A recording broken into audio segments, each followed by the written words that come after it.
he does. So he resorts to grievance. They all do. They want to turn this country, this proud, self-reliant country, into a competition of victims, saying to you, to working people, don't trust in each other. You can't fix this. This is not a great country. But it is, conference. It is a great country. It will always be a great country. A decent, pragmatic, tolerant, reasonable country that throughout history has stood its ground, stuck by its values, and built its future without fuss. That's the Britain I'm fighting for, conference. A nation of resolve, a land of respect, a Britain built for all.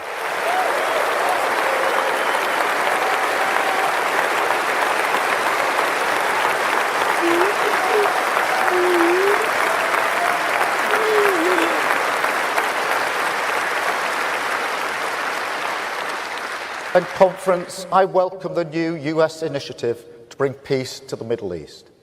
I strongly support efforts to end the fighting, release every hostage, and urgently scale up aid into Gaza.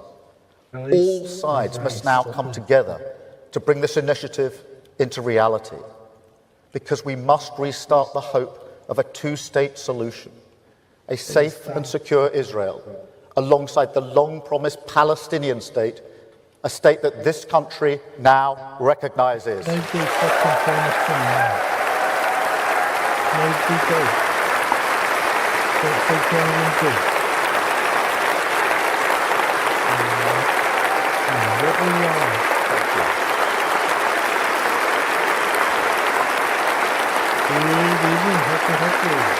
Conference. Thank you, conference. Thank you. Conference, I will never give up on diplomacy, and I will never doubt British values, rules that protect those in need, respect for difference under the same flag, the freedom to live and let live. I will never doubt that these values make us strong in a world that preys on weakness. How could I?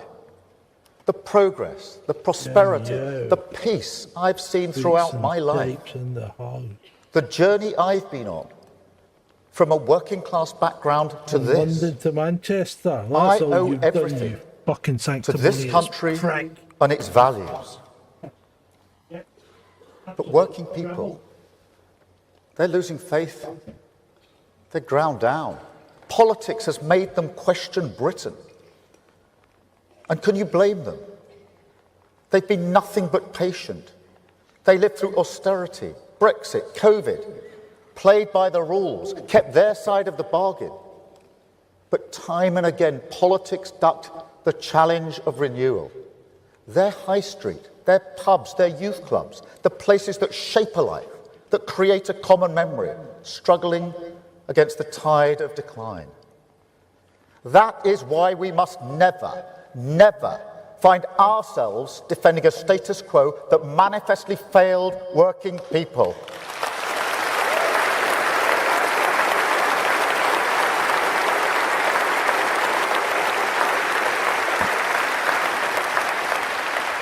That's what I say to people who think it would be nice if we could just go back to politics before Brexit or the crash. And this does go back that far, conference. The global financial crisis is when we were exposed, when a new Britain should have been born. Complacent. That's the only way to describe it. Complacent. Hey kid, don't ever let them get inside your head. They'll tell you what to do in life instead of everything you know that you could get. Don't let them guide your life towards regret. I'll fight for what I love with every breath. My past is filled with things I won't forget. I use them all to push me to my best. So treat the worst of times just like a test. If only I could go back in time, I'd tell myself that everything will end up alright. Just push yourself, test yourself, figure out what you like, and find your limits, don't be rigid, always work towards a prime. Surround yourself with open minds, people can change your life. A few friends with intent can help you feel alive. Find a passion, take some action, and with a little time, just be patient, make a statement, try to enjoy your life.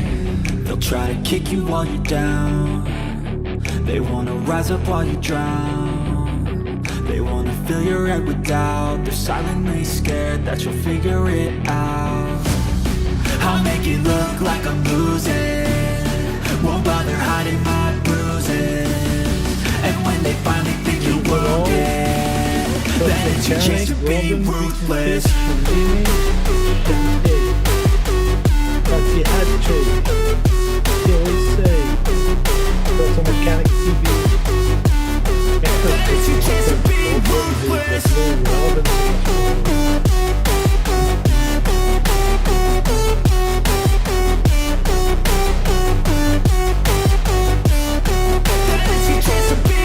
They don't wanna see me make it, they don't wanna see me care. Anytime I make some progress, I can see that they compare. I think everyone's against me, maybe something in the air. Am I paranoid? I swear a void is forming and they're scared. I walk a straight path, not many can say that. I like to play fast, cross me and there's payback. You better pray that I don't see your face at any place that I go. I know you hate that. I've been doing fine, I'm not wasting any more time.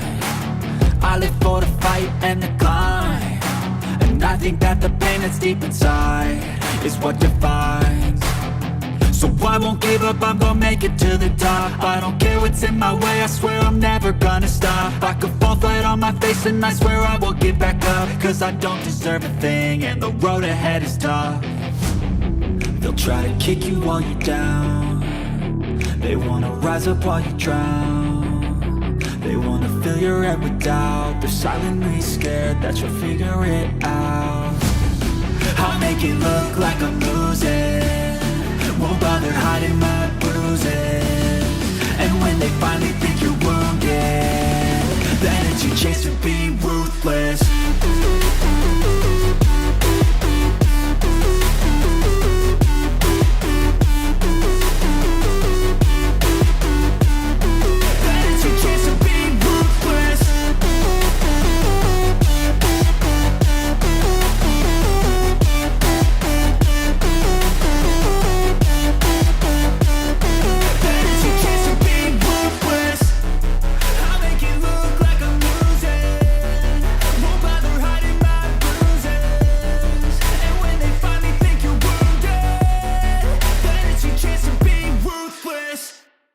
I got kicked out the White House, tail between my legs. Flew into London with just my hugs and address. Billions spent and million lives lost.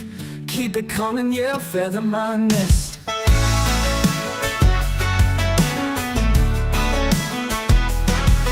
Got a phone full of secrets and trouble to spare.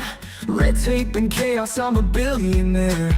All that glitter ain't gold, so they said, but my pockets are heavy, my conscience is dead. Feather my nest, oh feather my dreams. I'm living high while the world screams. Counting pence, come dance with me. Riches growing from my money tree. Feather my nest, oh feather my dreams. I'm living high while the world screams. Pounding pence, come dance with me. The riches growing from our money tree.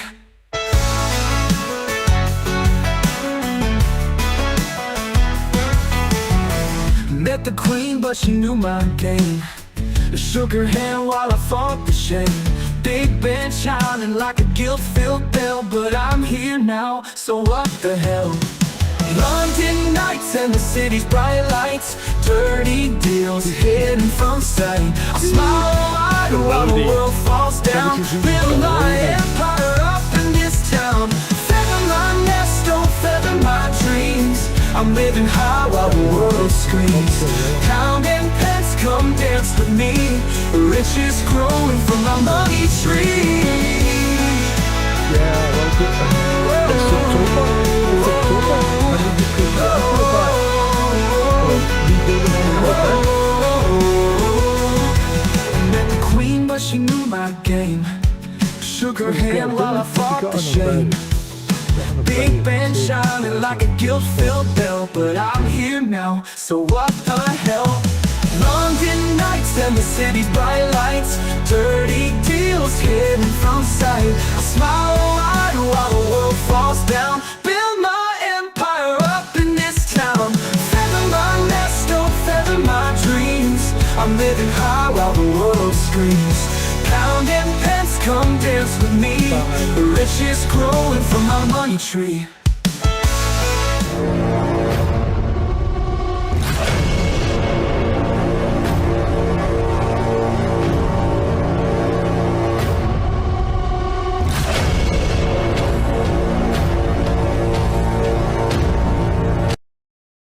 Good evening, one and all. Welcome back. Took the night off yesterday since it was my daughter's birthday. Put a little short up. I don't know if you've seen it. So tonight we're going to go into a bit of the Labour Party conference, Starmer's speech and all that. I had to cut it. I'm sorry, I just had to cut it. I can't listen to that man. I cannot listen to him. He's just... And people are so sycophantic, aren't they? They're going on about how it was a wonderful speech and what a great leader he is. And oh my God, it was absolutely awful. Awful. The guy's just such a wet blanket. If I sounded like that, I'd hope somebody would tell me, don't speak in public. Just don't. Don't go on YouTube. Don't do it. He is a robot. He really is a robot. I think of myself as a slightly taller and better looking poor man's Neil Oliver.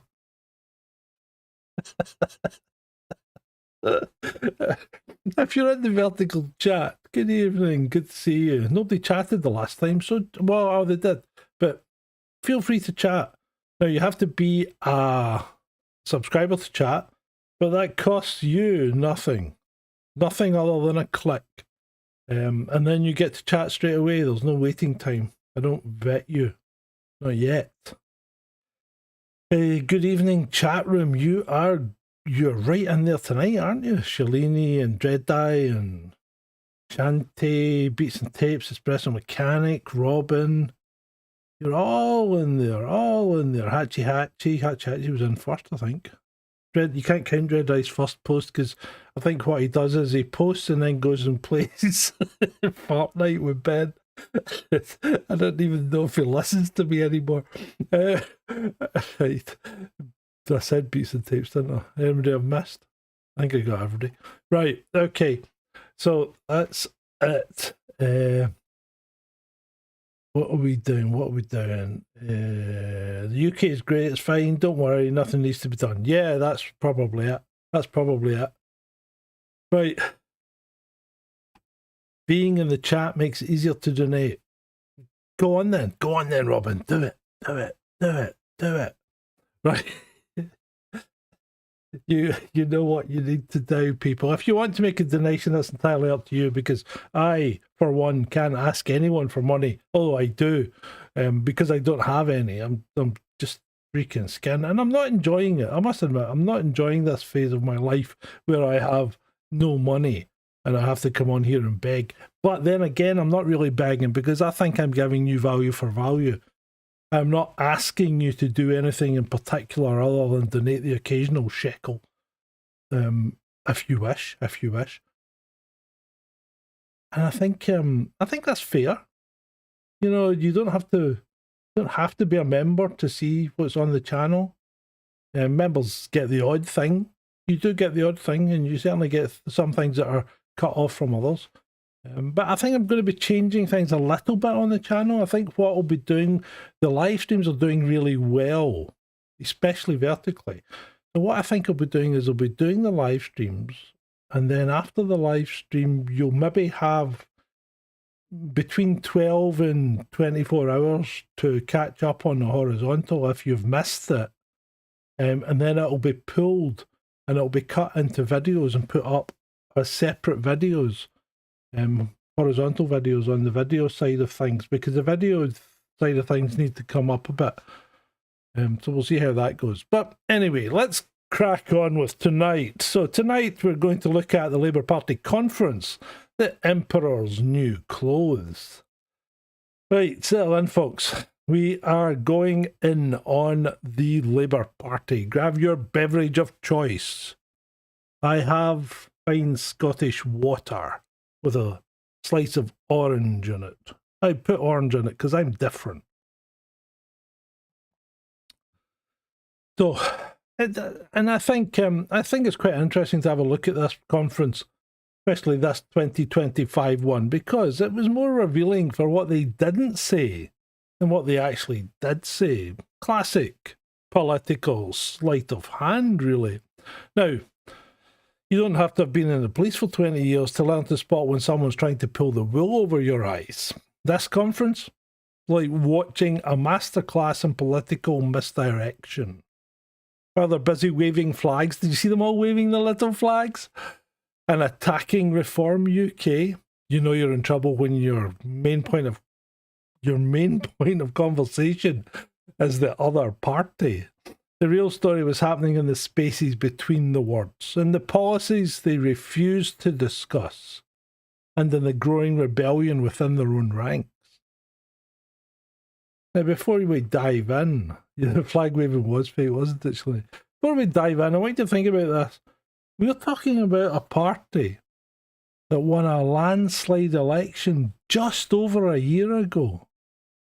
Yet the leader now holds the distinction of being the most unpopular Prime Minister since polling began. That's not just bad. That's historically catastrophic. Only 13% of Britons are satisfied with Starmer's performance. I don't think his wife is one of them. To put that in perspective, that's worse than Rishi Sunak, just before the Tories got obliterated at the last election. So what went so spectacularly wrong? Well, that's what we're here to unpack. Trust me, it's a story that goes far beyond simple political incompetence. Let me start with what didn't happen at the conference, because sometimes what's missing tells you more than what's there. It's like the dog. It doesn't bark in the night. Oh. So, first up, artificial intelligence policy. Now, I know, but you might be thinking, well, it doesn't seem like the most pressing issue to some of you. But bear with me here, because we're living through what many experts are calling the most significant technological transformation since the Industrial Revolution. Now remember, the Industrial Revolution was when we left the land, when we stopped grubbing a meagre existence as serfs on landowners' property and moved into towns and villages where we then began to grub a meagre existence in factories. And remember, Victorian schools were formed on those very same factories. You know, you had your own little workstation where you would sit there as a school child, indoctrinating you into the life that you were going to lead after school, in which you would sit at your own little workstation and then work for the profit of others for the next 40, 50 years. Because if you made it past, if you actually, I did do I'm digressing here, but I did do a little walk around a graveyard and looked at all the ages of death and whatever. And if you made it past the kind of teenage years, you were likely to live a long life, even in the 17 and 1800s. And the graveyard here has dates from the 1700s, and people were 80, 90 when they died. Or they were young, like sometimes 6 months, sometimes 2 years. So what skewed the plot? It wasn't that our life expectancy has got massively higher. What skewed the plot is the fact that less people die in childbirth. And that's made a fantastic amount of difference to what's seen as our life expectancy. But really, if you live past 20, you're likely to go on to your 60s, 70s, 80s, 90s, you know? Now, where was I? I'm sorry, I digress. So, government advisors are openly warning, and this is their government, remember, that AI could devastate public sector employment. Other countries are frantically trying to figure out how to manage this transition, and Labour's response at their conference? Crickets. Now remember, the public sector in the UK accounts for a huge number of jobs. Absolutely huge. And suddenly when you think about it, why do you need doctors, receptionists? Why do you need, people in the NHS arranging appointments and things when effectively AI can do all that at the drop of a hat? I mean, some of you are probably doing it already, sort out my email inbox, put it in categories and give me a synopsis of the things I actually need to talk about or read today, It's not hard to do. And it makes you slightly more productive as a person. But you imagine taking people's jobs away. And suddenly we're left with a lot more people unemployed. And think how many people the world's biggest public sector organisation, the NHS, employs. So not one single substantial discussion about how they're going to handle the fact that entire job categories might disappear. There's no might about it. Will disappear in the next decade. No policy detail, no implementation strategy, nothing. It's like planning for a hurricane while refusing to acknowledge the weather forecast. We've done that before. Except it was a weather forecast that refused to acknowledge the hurricane. And then there's climate change. And I don't know, I mean, regardless of your views on climate change, it's an issue. And it's an issue because it's been made an issue. And the big thing is whether our grandchildren will inherit a habitable planet. Effectively the planet looks after itself. If it needs to wipe us out to do so, then I'm sure it could have managed that. And they've made the usual vague noises about clean energy. But when it comes to the actual hard stuff, the Climate Change Committee, that's the government's own advisory body, has warned that over 80% of emissions savings that they need to make must come from sectors outside energy supply. That's transport, agricultural, industry, housing, the difficult, complex, expensive stuff. But, let's just sweep that one under the rug because, let's be honest, Miliband can barely walk and talk at the same time. Him having any kind of grasp on what actual policies need to be implemented is going to be rare in the extreme. So has Labour presented a coherent strategy? Did they? No. They gave us a political equivalent of thoughts and prayers while avoiding any discussion of the trade-offs and costs involved. We all have our opinion on what should actually be done, but we're going to leave it at that because certain platforms don't like you talking about things like that. I think if they do, Shanti, that's a very short-sighted view because population collapse is more prevalent or is more likely than anything at this point. And unless we do something drastically to avoid it, it's inevitable at this point. So housing is where the pattern becomes even clearer. Starmer repeated his 1.5 million homes pledge like a mantra, but completely failed to address why housing approvals continue to lag so dramatically behind targets. We're talking about regulatory hurdles, skills shortages, and viability challenges. They make these numbers pure fantasy without structural reform. The experts know. They know it. Industry knows it. but Labour preferred to live in their own little bubble of wishful thinking. What about you guys? Any of you guys involved in the construction industry? Anybody get any insight into the hurdles and the problems that you have to jump through? Well, you say that, Robin, but, you know, in 100 years there will be no Greeks, but, you know, they've been telling us that there'll be no blondes for, like, decades, and that's not true. It doesn't actually happen like that. But anyway, maybe the Greeks will just be a different colour. So, now we get to the really interesting bit. What Labour didn't say about welfare reform.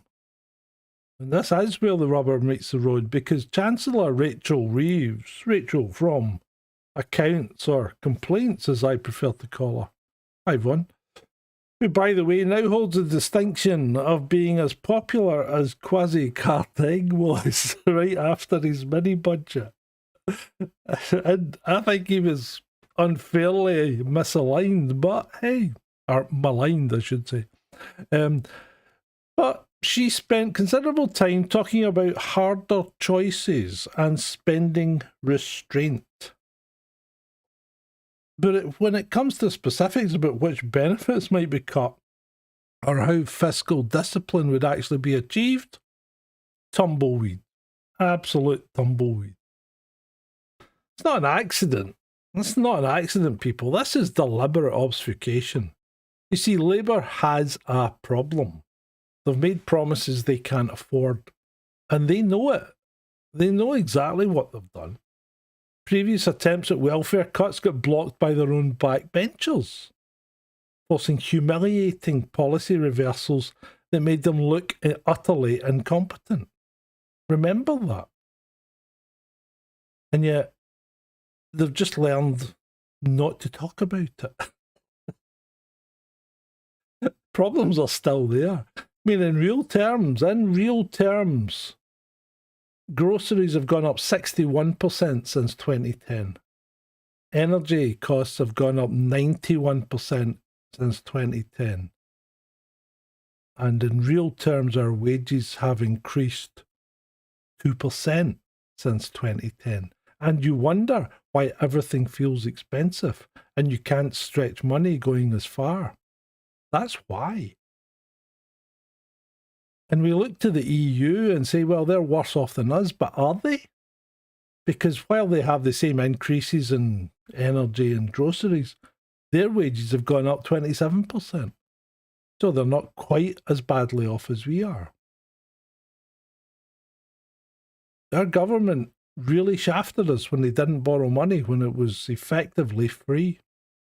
After the 2008 financial crisis, money effectively became free because the interest rate was so low.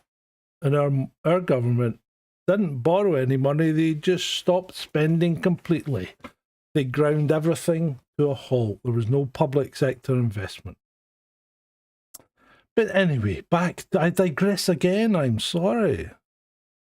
Let's go back to the conference. The winter fuel allowance debacle perfectly illustrates the pattern that Labour has fallen into. Remember, this was one of their first major policy announcements after taking office, stripping winter fuel payments from 10 million pensioners to save 1.4 billion.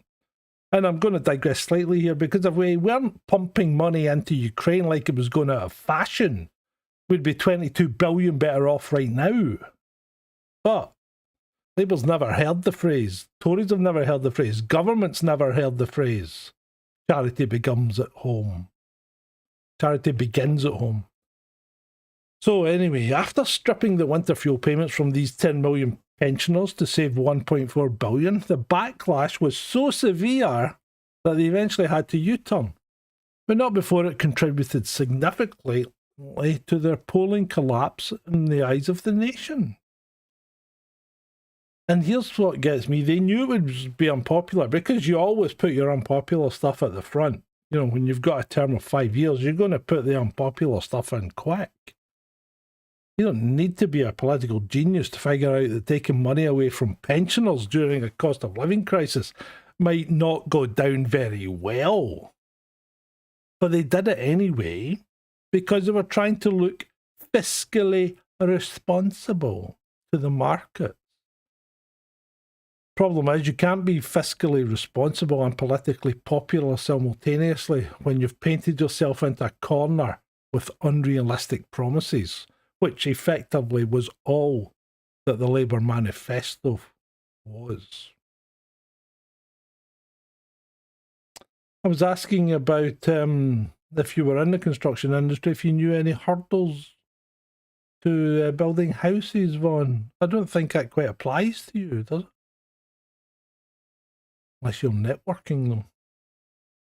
And those markets, they weren't impressed anyway. UK borrowing costs have hit 27-year highs, constraining the government's options even more, regardless of how many pensioners they've already upset.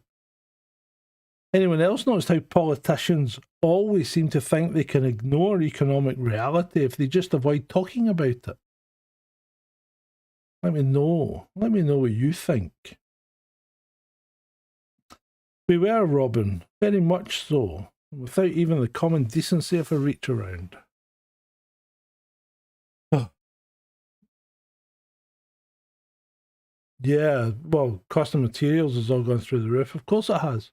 And of course you're going to blame Russia. Because we get all our lumber from Russia. No, it comes from Canada, doesn't it? Oh, well, never mind. Anyway, while Starmer was delivering his keynote speech, the real political drama was happening elsewhere. Andy Burnham, the Manchester mayor, loved by many, was conducting what can only be described as a barely concealed audition for the top job. And you've got to give Burnham credit here. He does know how to read the room. Because while Starmer was waving Union Jacks and attacking Reform UK, Burnham was telling the conference exactly what Labour members wanted to hear. Wealth taxes, public ownership, borrowing for investment.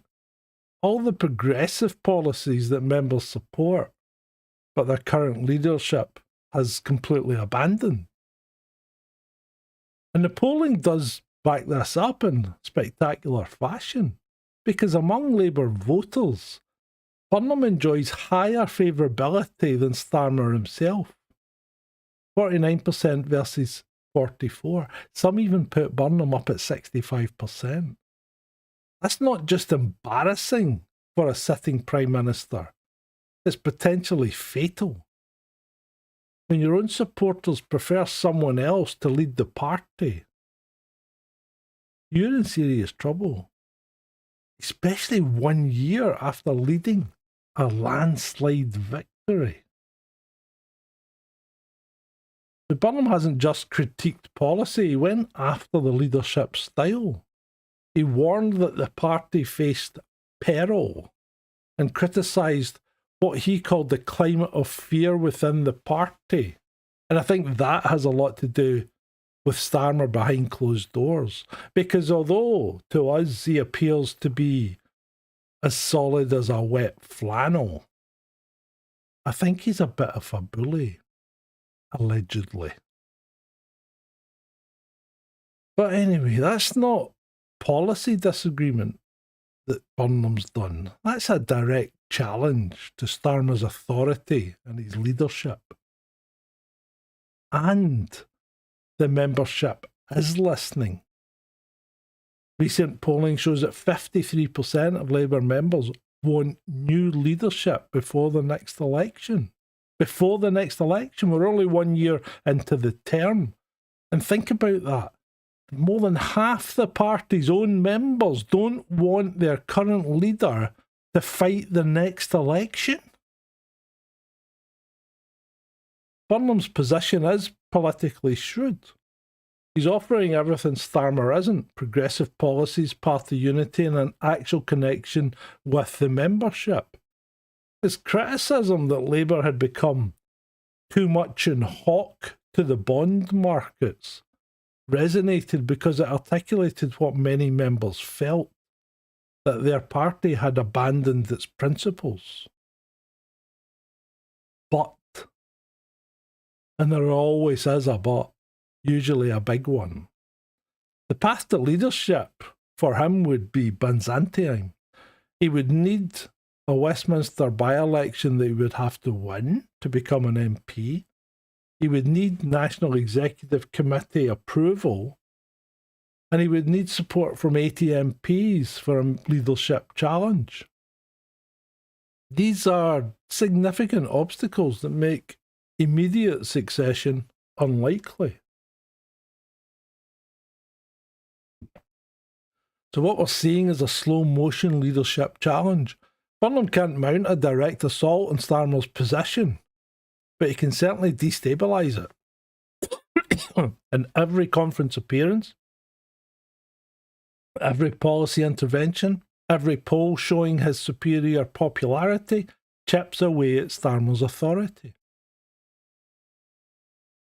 You've seen that in the workplace, no doubt.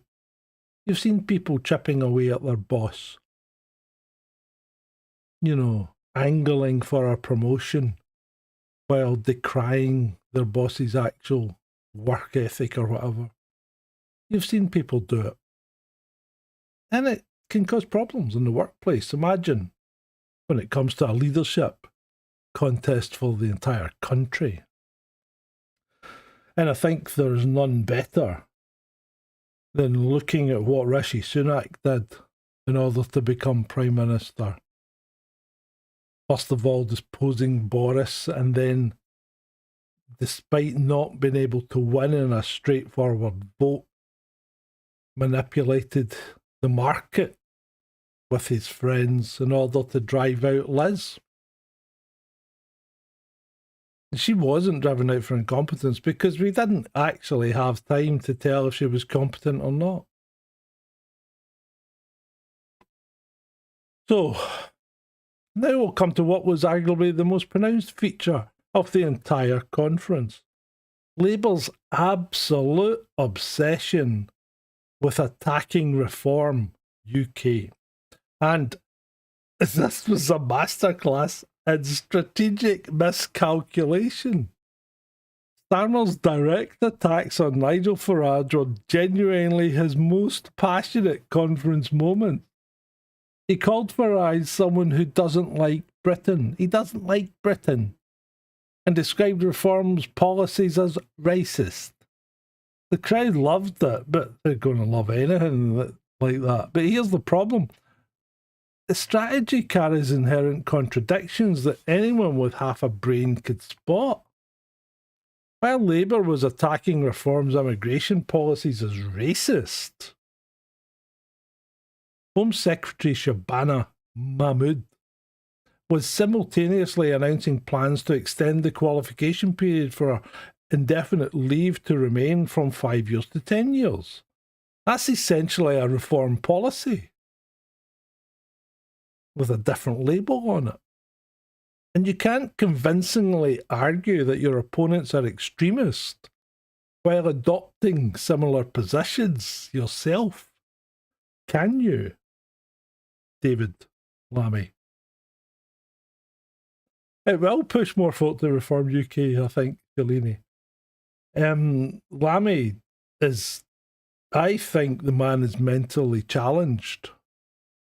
I don't understand how these people get into these positions because, well, I do understand how he gets into these positions because I think the only explanation is DEI. Because he is so far out his depth, he is 6 feet under the water at this point. The obsession with reform reflects Labour's growing panic about the polling. And they should be panicked, because Reform UK now leads consistently in national polls, with some projections suggesting they could actually win the next election. That represents an unprecedented achievement for a party outside of the traditional Conservative Labour duopoly. But here's what Labour doesn't seem to understand. constantly talking about Reform UK actually helps Reform UK. Every time Starmer mentions Farage, every time they attack Reform's policies, they're giving them free publicity and reinforcing their position as the main opposition to Labour.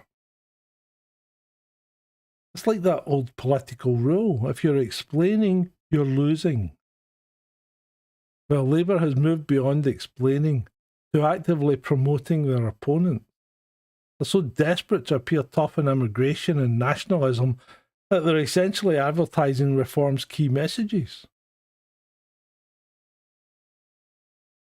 The really tragic part is that this strategy demonstrates Labour's complete lack of confidence in their own agenda. A party secure in its vision doesn't need to define itself primarily in opposition to others. The fact that Labour's main conference message was, "We're not them," rather than, "Here's what we offer," tells you everything about their current state of mind. They're a boxer on the ropes. And remember, they won a landslide victory and they're only 1 year into their term. This isn't a fair boxing match. These guys have gone in as lightweights against super heavyweights.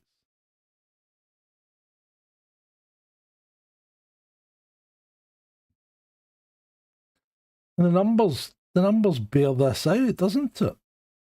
Starmer's approval rating has hit -50, the lowest for any Prime Minister since polling began.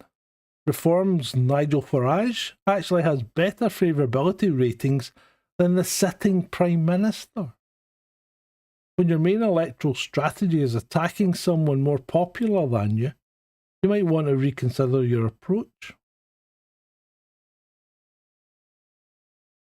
Yeah, I think they will lose a lot of seats. Lose has only got 1-0 in it, by the way, Shalini.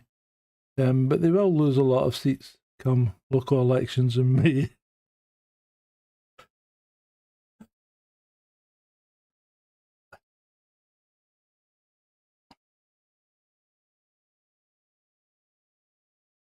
So have you noticed this pattern in any other areas? Organisations that spend more time attacking their competition than promoting their own strengths usually doesn't end well, does it?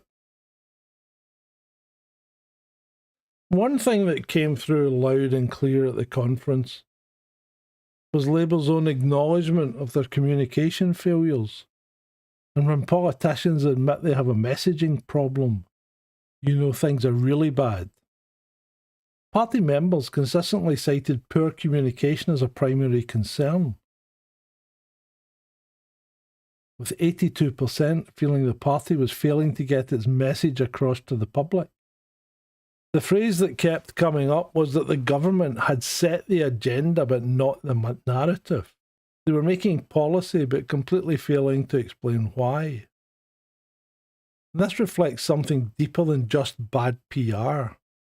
As several commentators have noted, there's no clear Starmerism, no coherent philosophy binding the government's various policies together. Voters perceive Labour's approach as targeting people at random, rather than following any principled strategy. And they do that, don't they? They do seem to target people at random and then turn around and say, we're making this a freer and more inclusive society, while still targeting people at random. They don't have a freaking clue what they're doing. Oh, I'm pretty sure nothing will happen about McSweeney in the 740k. Voters have perceived Labour's approach as... Oh, sorry, I've done that. Take their economic policy as an example. Rachel Reeves promises both spending restraint and new investment, fiscal responsibility and ambitious public service and improvement. She boasts about putting libraries in every primary school, while refusing to specify funding sources. It's economic policy by wish fulfillment. And the winter fuel allowance saga again illustrates the communication disaster. The policy itself might just have been defensible, targeting support of those who need it most while reducing overall spending, but the way it was announced, implemented and defended was a masterclass in complete political incompetence. They sprung it on the public without warning, offered no transitional arrangements, refused to acknowledge the hardship it would cause, and then spent months defending the indefensible before eventually U-turning. Every step of that process demonstrated either complete tone deafness or spectacular arrogance. And does this sound like the digital ID announcement sprung on us with very little warning? Haven't really had much more about it since then. Is it just, as we explained last night, a dead cat strategy to move away from the scandal that everyone should be talking about, those 20 breaches of electoral law that put Starmer in the position that he's currently in? What's particularly damaging is that Labour's communication failures are self-reinforcing. The more they fail to explain their policies, the more unpopular they become. The more unpopular they become, the more defensive and incoherent their messaging gets. It's a downward spiral that's very difficult to break. I've been doing some other research as well, and there's a company called 411 Communications Limited that produced a document for the Labour Party called How to Tackle Reform Online. I've been trying to find a copy of it, but it's disappearing as quickly as I can track down links to it. But it shows the mentality of the Labour Party if they've got people making documents that are concerned about tackling another party when they've just taken over the reins of the country. So they're playing a defensive action already. These guys are not getting re-elected. I thought they would, but they continue along this line. They are definitely not getting re-elected.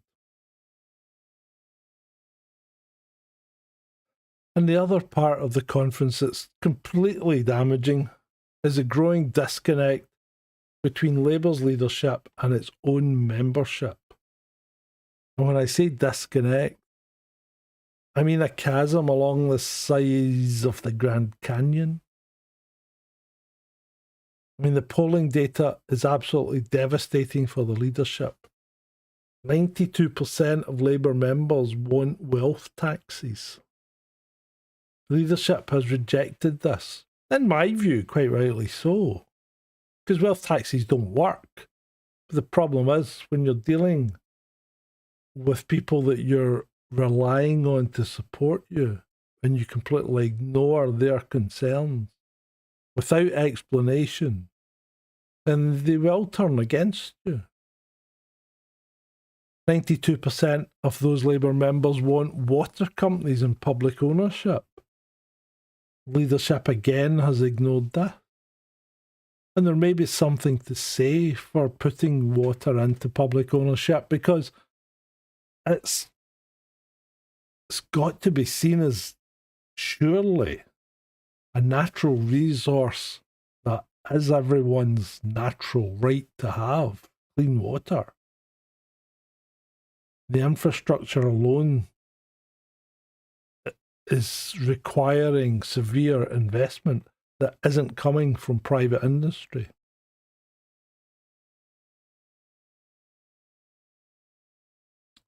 %89 want what they call fair migration policy.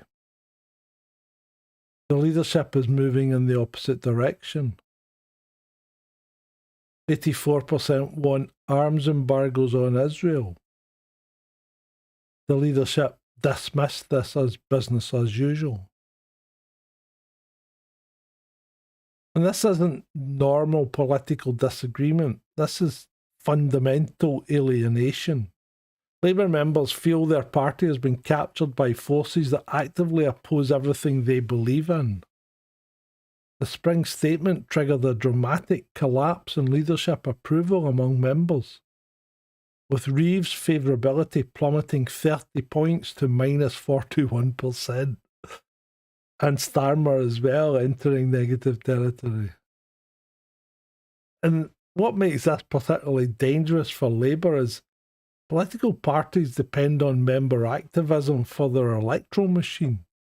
You need volunteers to knock on doors, to make the phone calls, to deliver leaflets, and generally do the grunt work of campaigning. If your membership is demoralised and alienated, that capacity, that resource just disappears. The leadership's response to this crisis has been telling. Rather than engaging with member concerns or trying to build bridges, they've doubled down on what Andy Burnham called a climate of fear. Dissent is discouraged, aggressively discouraged. Alternative viewpoints are marginalised or just completely ignored and swept under the rug. And the leadership insists that members just don't understand the political realities. But Labour members are the people that are most involved in the political reality. To say they don't understand it is surely to sell them short. And this authoritarian approach, which we can see throughout his leadership so far, and it applies to more than just Labour members, it might work in the short term, but it's politically suicidal in the long run. And the last real authoritarian Prime Minister that I can remember was Margaret Thatcher. But the difference was she got things done. She made a difference, and people did keep electing her because although she was authoritarian, she was getting the job done. Starmer's not doing the job, is he?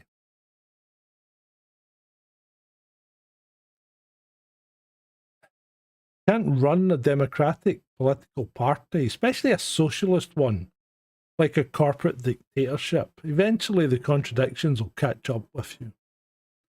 The Gaza motion provides a perfect example of the leadership's approach. The conference did pass an emergency motion demanding action to prevent genocide in Gaza. But the government's response suggested business as usual rather than genuine policy reconsideration. It allows member victories on symbolic issues while ignoring substantive policy preferences. So, yeah, let the members think what they will. We'll just do what we want. I think he is hatchy. This pattern, giving the members the appearance of influence while maintaining complete control over actual policy, is deeply cynical. It treats the membership as useful idiots who can be pacified with meaningless gestures while the real decisions are made elsewhere.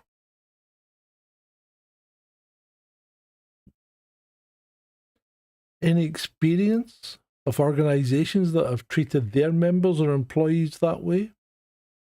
Does it ever end well?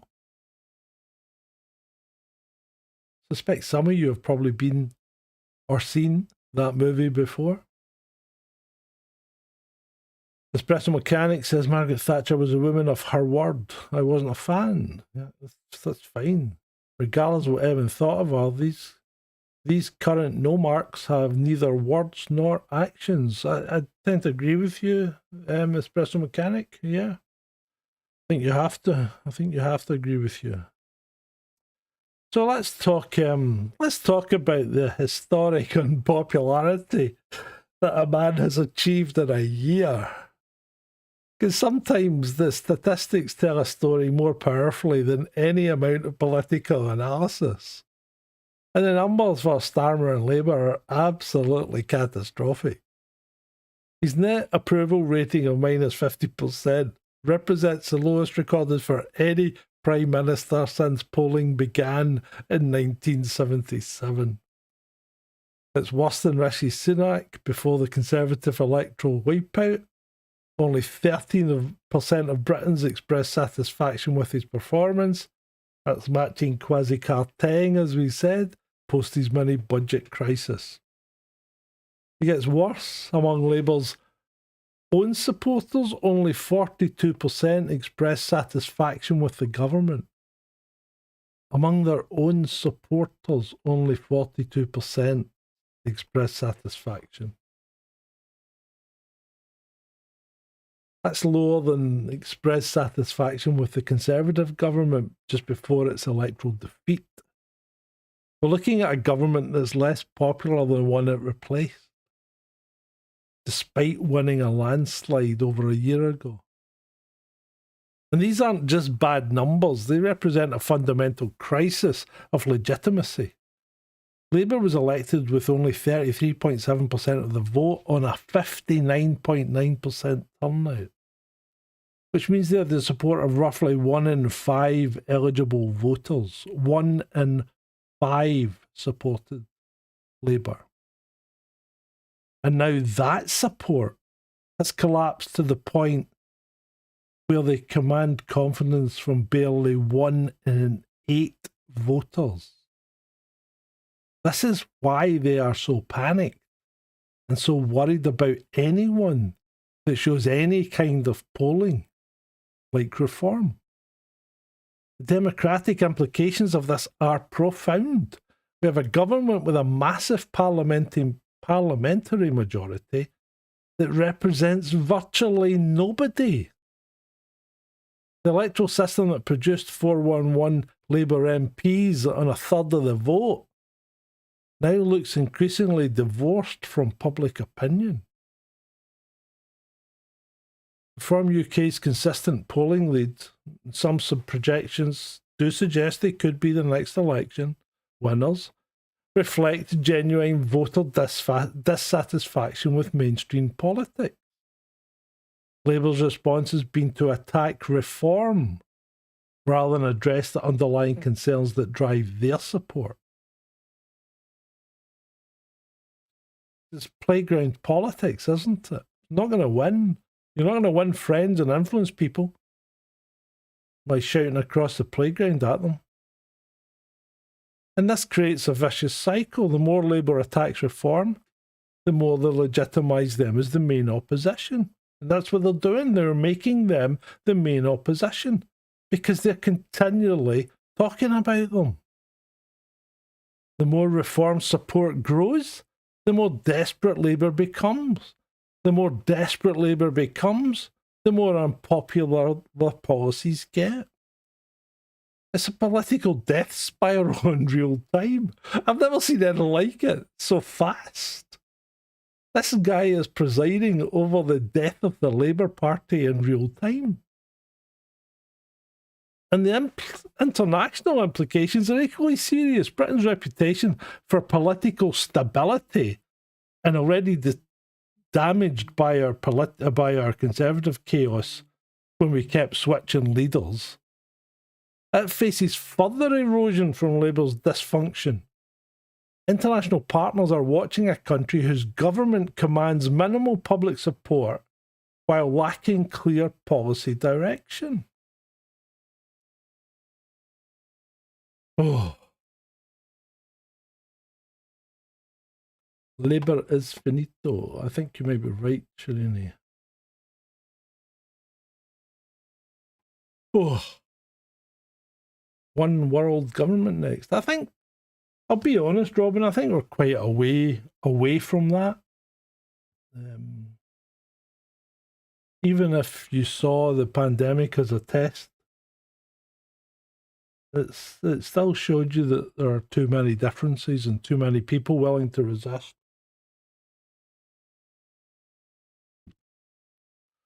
So, where does this leave Labour? What are their options moving forward? And I'm afraid the answer is they don't have many good ones. The Conference's failure to honestly address fundamental challenges means these problems will intensify rather than resolve. They've basically chosen to kick every difficult decision down the road while hoping something else turns up. Option 1, they continue to drift. Tactical responses to immediate crisis while avoiding strategic decisions. This is probably what we will get, but it perpetuates instability while problems accumulate, making eventual resolution more difficult and more expensive. Option 2 is a leadership challenge, though the procedural obstacles are making this unlikely, especially for the most popular choice at the moment among Labour members. And remember, if Burnham was to contest a Westminster by-election, he would have to resign as Mayor of Manchester, which would likely give the job to a Reform candidate. So even a failed challenge would further destabilise the government while highlighting internal divisions. Burnham's positioning represents the most credible internal threat, but he lacks the mechanism for decisive action at this moment. That's not to say he wouldn't be there in the longer term, particularly around the next Scotland. I hadn't really considered Scotland, Mr. Skinner. I appreciate you jumping in there. I think the problem with Scotland is we've always looked at Labour. Scotland's always been a Labour country, really. And Labour's let everyone down. Then we became SNP. We've never been a Tory country. Never. We have small Tory enclaves, but we've never been a Tory country. But I don't think... Well, I do think Reform can actually make inroads in Scotland. I really do. Especially given the disastrous conduct of the Scottish National Party over the last few years. And you won't sway the true SNP voter, but you will sway those that are sitting on the fence, I think. And Reform might attract more voters than the Tories. They should attract more voters than the Tories, but I think Farage is actually a bit of a problem for Reform. I don't know what you guys think. I don't think he's the right guy. I tell you, put someone like Rupert Lowe in there, they'd walk it. But anyway, option 4, calling a snap election. Oh, sorry, did I do option 3? Option 3 is policy U-turns, abandoning fiscal restraint to pursue popular spending increases, but this risks market confidence and economic stability.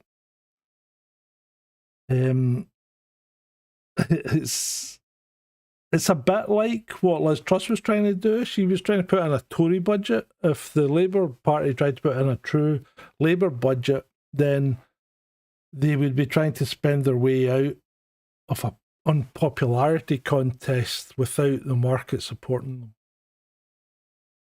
Option 4 would be calling a snap election, hoping to blame the opposition rather than defend their record. But current polling suggests this would produce a Reform victory, which would make it political suicide for Labour. None of these scenarios offer attractive prospects, which tells you everything about the strategic errors that brought Labour to this position. The pre-election promise of change without acknowledging necessary trade-offs created expectations that are completely impossible to fulfil. So there we have it, the Labour Party Conference 2025. Indeed, I think far more revealing for what wasn't said rather than what was. We have seen, we are watching a government in crisis, a party alienated from its own membership, and a leadership that seems fundamentally disconnected from both political reality and public opinion. Silences spoke volumes about a party that won power by default. It lacks clear governing vision and increasingly appears incapable of honest policy conversation with either members or the public. And that creates conditions for continued instability at precisely the moment when Britain needs clear direction, clear and positive direction. Oh, I'm pretty sure the unions will be against digital ID, Cellini, but you know, the thing is crazy. How can you even put that forward without thinking about discussing it in Parliament? I mean, it's such a wide sweeping change that is so dystopian, so authoritarian, that anyone with any kind of concept of individual right or freedom is going to go, fuck off. You know, just fuck off. I'm not doing it. The unions are the unions. The COVID was a great benefit to the unions. And we could go into that in another day. Whether Labour can recover from this crisis is a question, but the conference offered little evidence of the strategic thinking and honest leadership such recovery would require. Al Skinner says, if reform went big, do you think they would introduce PR? I don't know, Al. If you're in Scotland, what do you think of PR? Because it doesn't give you a good lead. It doesn't give you a clear leadership. That's maybe a good thing. Anyway, let me finish this and we'll continue that conversation in a second. So whether Labour can recover from the crisis remains to be seen, but the conference offered little evidence of the strategic thinking and honest leadership such recovery would require. Sometimes the most important political stories are told not by what politicians say, but by what they're afraid to discuss. What do you think? Have you watched any of the conference? Have you listened to any of it? Or have you just read, a synopsis of it? I would recommend just reading synopsis of it, because it's hard to listen to. It really is. Have I missed anything of importance regarding it? Is my take on the Labour Party halfway right? Maybe 90%, or are you completely against it? Right, where are we? 28 million people voted last time. Where are they? I don't think 28 million people voted, did they? 4 million voted reform last time. Well, that's true. But the thing was, reforming the Conservative Party the last time should have made an alliance. Because they were taking votes off each other left, right and centre, and at that point in time neither had anything to lose. So why didn't they just come to an agreement? Like, for instance, Farage is going to win Clacton, so Tories just don't contest Clacton. They don't put up a candidate. Therefore, anyone not voting for Labour is going to vote for reform. And the same thing, maybe the Tories are going to take, I don't know, Durham or something. I mean, I'm just spitballing here. But maybe the Tories were going to take Durham. So reform would then not put up a candidate, and anyone not voting Labour would vote Tory. Why didn't they do that? If they'd done that, they would have both had way more MPs than they've currently got. They may not have won. They may not have got enough to form a coalition. but they would have at least shown that there was a path to a proper opposition instead of giving. They gave Labour a complete landslide on a really poor turnout. You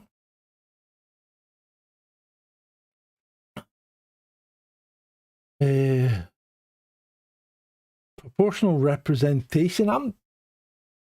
Proportional representation effectively means you're going to get a hung parliament. I don't think, are there any countries that have proportional representation that don't have a hung parliament? I know the Netherlands use it, and they always have a hung parliament. Germany uses it. They've always got to make coalitions. So you've always got coalitions, which is a good and maybe a good and a bad thing. Scotland uses it, so they're nearly always working with coalitions like SNP and the Greens and things like that. And I mean that produced some weird and wacky policies when they were in power. You know, the Greens and the SNP. So hung parliaments can be bad though, because you then you maybe can't take the hard decisions. And the thing is, Labour's in a position here where they should be able to take the really hard decisions, put the country back on path. But Starmer's still trying to be the popular guy, and you can't do that. And Margaret Thatcher showed us she was hated by the majority of people. Even the Tories didn't like her. But they knew what she was doing because she told them exactly what she was doing, and then she went and did it, and it made the country better. So that's the kind of problem that you've got facing Starmer, because he's not capable of doing that. The guy's a lawyer. When have you ever spoke to a lawyer that doesn't sit on a fence? He'll give you one side of the story and then the other. He won't come down. He won't say, yeah, we're definitely going to win. He'll say, we've got a good chance of winning. But yeah, why? I've put a lawyer in charge. This is what you're going to get. An ineffectual leader. Because lawyers aren't leaders. Lawyers are not leaders. They are advisors. They shouldn't be in a position of leadership. No one knows how to fix things. Well, there are certain things you could do, Robin. And I've told you, if you made me Prime Minister, there are certain things I would do straight away. I'd close the country to all immigration completely. Right? Stop everything. Because one, that is a popular choice, and two, it would give you time to take stock of what you've got. Three, I would then sort out the wheat from the chaff, because everybody that came here illegally committed a criminal act. Therefore, their asylum claim is on shaky ground to start with, right? So they'd need to be very impressive if they were to be allowed to stay. So yeah, there's a few things you could do. You could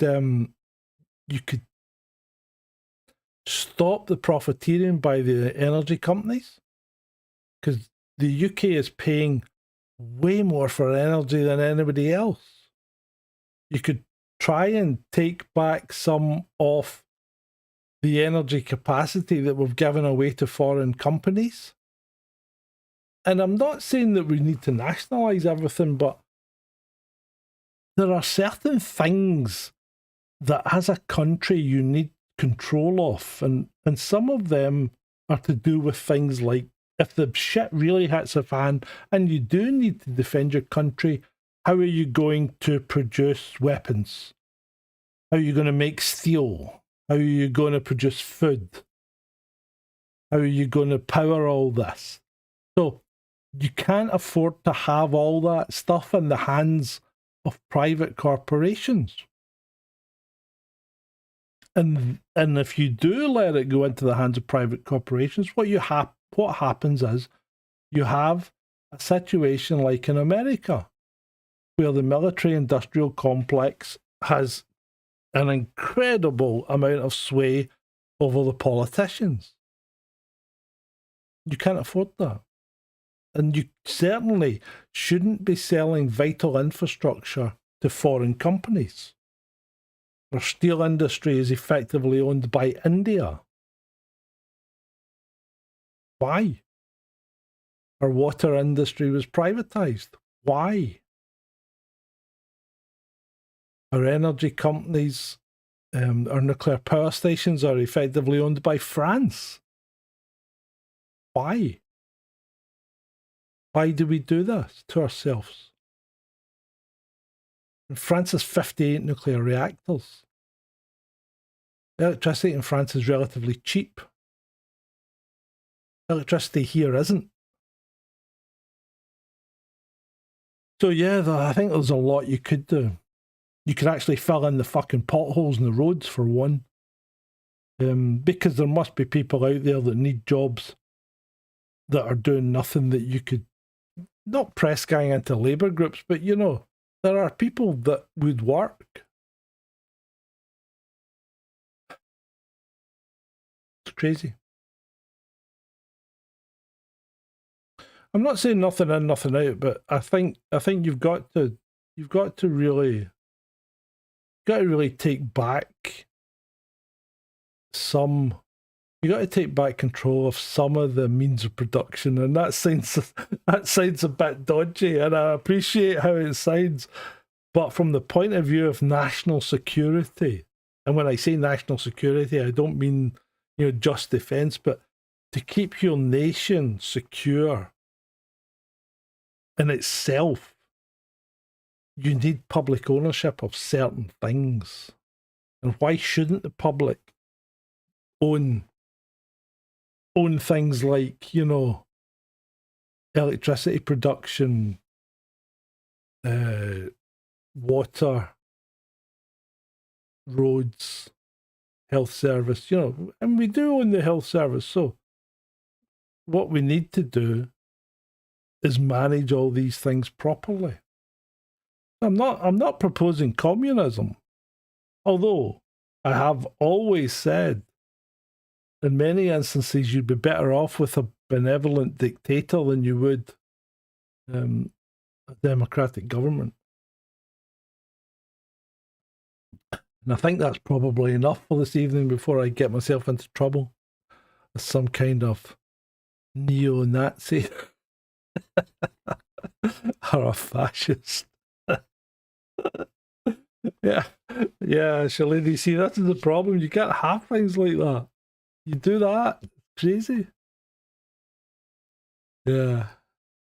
Well, look, I mean, let's in fact, actually, before I go, look at what happened to a country that we stopped dealing with, that had to pull in all its contacts internally and start doing things almost completely for itself.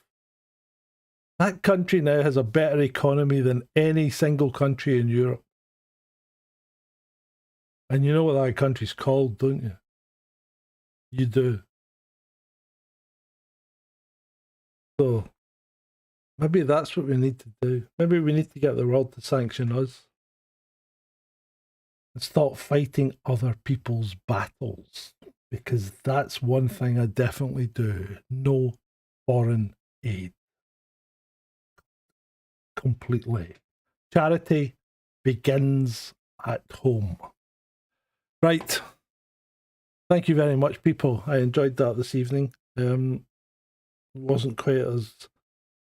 I didn't get as wound up as I did on Monday, which is good. And that is all for the greater good, beats and tapes. Just remember that. Always for the greater good. Thank you very much, people. As always, it's been great.